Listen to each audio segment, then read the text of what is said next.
আল্লাহর কসম, আমি আব্দুর রাজ্জাক বিন ইউসুফ আলহামদুলিল্লাহ কোরআন হাদিস মোটামুটি ভালোই বুঝি, আর আমি খুব দক্ষতার সাথে পড়ানোর চেষ্টা করি। একটা ক্লাসে যদি 500 ছাত্র থাকে, আমি যদি ক্লাসে ঢুকি, একটা ছেলে যদি আরেকটা ছেলের গায়ে এভাবে হাত দিয়ে চিমটি কাটে, আমি শিক্ষকতাই করব না। আমি যতক্ষণ ক্লাসে থাকি ততক্ষণ এটা কিয়ামতের মাঠ।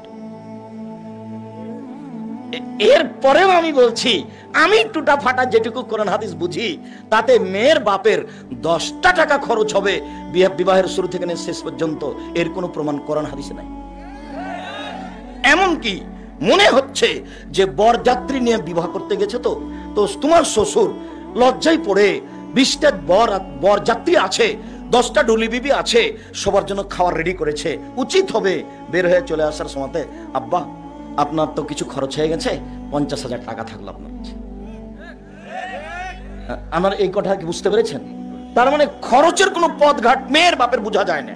আল্লাহর কসম, আমি আপনাদের কাছের মানুষ, বাড়ির মানুষ, আমি আপনার ছেলে, আপনার ভাতিজা, আপনার ভাই, আমি যেভাবে কোরআন হাদিস বুঝি, তাতে 1টা টাকা মেয়ের বাপের খরচ হবে এরকম কোনো কোরআন হাদিস দিয়ে প্রমাণ করা যাবে না, বিধানের নাই।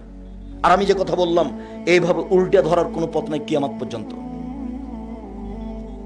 তো আল্লাহ নবী যে বললেন ফাতেমাকে, সালিনি মা শেতে, ফাতেমা তুমি যদি কিছু চাও তাহলে চাও, আমি তোমাকে দিব, বিচারের মাঠে আমি কোনো উপকার করতে পারবো না। এটা হলো বিবাহের অনেকদিন পরে।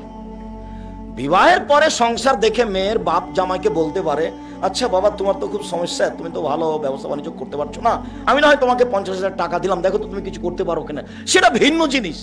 তুমি কোন সাহসে ফার্নিচার নিবা কেন? আমার শ্বশুর খুশি হয়ে দিয়েছে, তোমার শ্বশুরকে ফকিরকে দিতে বলো তো ফার্নিচারটা, তোমার শ্বশুর ফকিরকে দিয়ে দে। বিশ্বাস করো, ভিক্ষা করা টাকা দিয়ে চাউল কিনে ভাত খেয়ে ইবাদত কবুল হবে, ভিক্ষা করা টাকা দিয়ে চাউল কিনে ভাত খেয়ে ইবাদত কবুল হবে, যৌতুকের টাকা দিয়ে চাউল কিনে ভাত খেয়ে ইবাদত কবুল হবে না।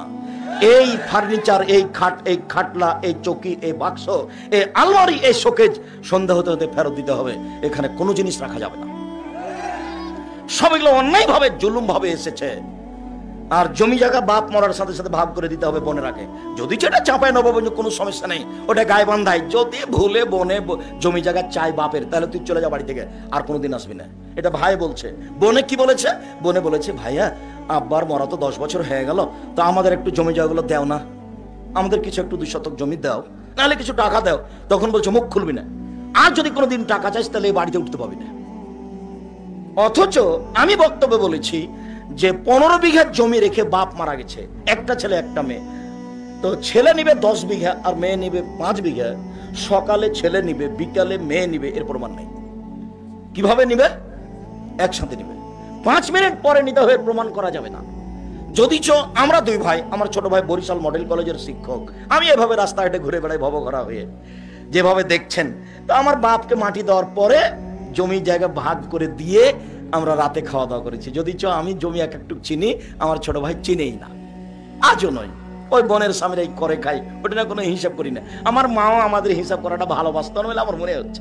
আমরা একটু বললে আমার মা মনে হয় যে একটু কষ্ট পেত, তা আমরা কিছুই বলতাম না। যাকগে, তা আমার মা চলে গেছেন, প্রায় বছর পার হয়ে গেল, তা আমরা এ নিয়ে কিছু বলি না, আমরা কিছু বলতেই যায় না। দেখা যাক, মা যেভাবে ভালোবাসছিল সেটাই থাকি। একটু কিছু বললে মনে হতো মা মনে হয় কষ্ট পাচ্ছে, এরকম একটা ভাব মনে হতো। একদিন বলতো, তোমরা তো পয়সাপাতি খরচ করেছো অনেক পড়াশোনার ব্যাপারে, ওরা তো তত পয়সাপাতি খরচ করেনি, এইভাবে বলতো। তখন আমি বুঝতে পারতাম যে এখানে ব্যাপার কিছু আছে, অতএব যাক, এই নিয়ে কোনো কথাই নেই। মা কষ্ট পাকে এটা আমি চাই না। কারণ আমার খুব ধারণা কাজ করতো যে মার কথা আমি মেনে চলবো। এখন যদি বলে চাকরি ওকে ছেড়ে চলে আসো, এখনই ছেড়ে চলে আসবো। উঠতে বললে উঠবো, বসতে বললে বসবো, যা হবে হবে। আমার মা বলতো বাড়ি থেকে বের হওয়ার সময়তে, শোনো, প্রাইভেট পড়ায়ও না, 1, 2 দোকানে বসিও না, 3 কাউকে বন্ধু হিসাবে গ্রহণ করিও না, 4 মানুষের বাড়িতে দাওয়াত খায়ও না। 4টা কথা আমার মা বলতো বের হওয়ার সময়তে। আর যতদিন আমি বাইরে থেকেছি, খালি ফকিরকে ভিক্ষা দিলি বলতো, আমার ছেলেটার জন্য একটু দোয়া করি, আমার ছেলেটা বাইরে থাকে। এমন কোন ফকির মহিলা পুরুষ এসেছে ভিক্ষা নিয়ে চলে গেছে, আমার মা তাকে একটু দোয়া করার জন্য বলেনি, এরকম পার হয়নি কেউ। ভুলে ভিন্ন কথা। আমার মা খুব চেষ্টা করতো ফকির মিসকিনকে খাদ্য পানি দেওয়ার পরে, ভিক্ষা দেওয়ার পরে তাকে কি বলতো? দোয়া করতে বলতো, আমার ছেলেটা বাইরে আছে, তার জন্য একটু দোয়া করিও, আল্লাহ রহম করো। সম্মানিত দিনী ভাই বোন, এখন আল্লাহর নবী বলছেন যে লা নিকাহা ইল্লা বিওয়ালিন, বাপ ছাড়া বিবাহ হবে না। আল্লাহ রাসূল বলছেন লা নিকাহ ইল্লা বিশাহিদাইনে, দুজন সাক্ষী ছাড়া বিবাহ হবে না। যেমন আমি বলেছি রংপুরের ঘটনা কি চট্টগ্রামের ঘটনা, আমি বলেছি কাজী সাহেব আপনার খাতার পাতাগুলো দিয়ে টয়লেট পেপার হিসেবে ব্যবহার করতে হবে। কেন? ওখানে 4 জন সাক্ষী আছে। কাজী সাহেবের খাতাতে কয়টা সাক্ষী জায়গা আছে? 4 জনের। বলতে পারো কোথায় 4 জন সাক্ষী লাগে? শুধুমাত্র জেনা প্রমাণ করার জন্য। পৃথিবীতে আর কোথাও 4 জন সাক্ষী লাগে না, শুধুমাত্র জেনা প্রমাণ করতে 4 জন সাক্ষী লাগে। তুমি নিজে তোমার স্ত্রীর সাথে আরেকজনকে জেনা করতে দেখতে পেলে তুমি এটা মুখ দিয়ে বের করতে পারবে না, মুখ বন্ধ। বউ তালাক দিয়ে দাও, সেটা ভিন্ন কথা, কিন্তু বলতে পারবে না। বললেই তোমাকে 80 লাঠি পিটাবে। নইলে কয়জন সাক্ষী খাড়া করতে হবে? 4 জন। বউয়ের সাথে জেনা করতে দেখেছো, মুখ খুলতে পারবে না, খুললেই 80 লাঠি। নইলে বউ তালাক দাও, রাখো যেটা তোমার ভালো লাগে, কিন্তু মুখ খুলতে পারবে না। খুব শরীয়ত এখানে শক্ত, খুব কঠোর। সেইখানে পৃথিবীতে মাত্র এক জায়গাতে 4 জন সাক্ষী লাগে জেনা প্রমাণ করতে, বাকি সব জায়গাতে 2 সাক্ষী। বিবাহতে কেন 4 জন সাক্ষী হলো? অতএব কাজী সাহেব আমার কথায় মন খারাপ করিয়েন না, এই খাতা টয়লেট পেপার হিসেবে ব্যবহারের যোগ্য, এ কথাই ঠিক, তাতে আমার আসে যায় না। আপনি রাখেন 2টা সাক্ষীর জায়গায় কাটা দিন, আর মেয়ের পক্ষ থেকে 2 জন, ছেলের পক্ষ থেকে 2 জন, এগুলো মিথ্যা কথা। তো মুখামুখি হয়ে 4 জন নেই, বাস একটা বিবাহ জায়েজ হওয়ার জন্য 2 জন মুসলমান লাগবে সাক্ষী হিসেবে, আর একটা বাপ লাগবে। বাপ ছাড়া বিবাহ বাতিল, বাপ ছাড়া বিবাহ বাতিল, কোর্টের বিবাহ বাতিল, কোর্টের বিবাহ বাতিল, কোর্টের বিবাহ বাতিল। রাসূল সাল্লাল্লাহু আলাইহি ওয়াসাল্লাম কথাটি 3 বার বললেন। শুনুন, বাপ ছাড়া বিবাহ বাতিল। যত কোর্টে কাজী অফিসে বিবাহ হয়েছে, ছেলে হয়েছে 4-5টা, সব জেনা। কি করতে হবে? আবার বিবাহ পড়াতে হবে, বাপকে দিয়ে বিবাহ পড়াতে হবে। বলে বাপ রাজি নয়, রাজি হতেই হবে, নইলে সেখান থেকে ফিরে আসতে হবে মেয়েকে। অন্যথায় বাপ মারা গেছে, কে? চাচা। তো বাপ চাচা নয়, কে? তাহলে ভাই, ভাইও নাই, তাহলে ওর পক্ষ থেকে যে সন্তান হয়েছে 16-18 বছর হয়ে গেছে, ওই বিবাহ পড়ায় মায়ের। মানে অভিভাবক ছাড়া কেউ বিবাহ পড়াতে পারবে না।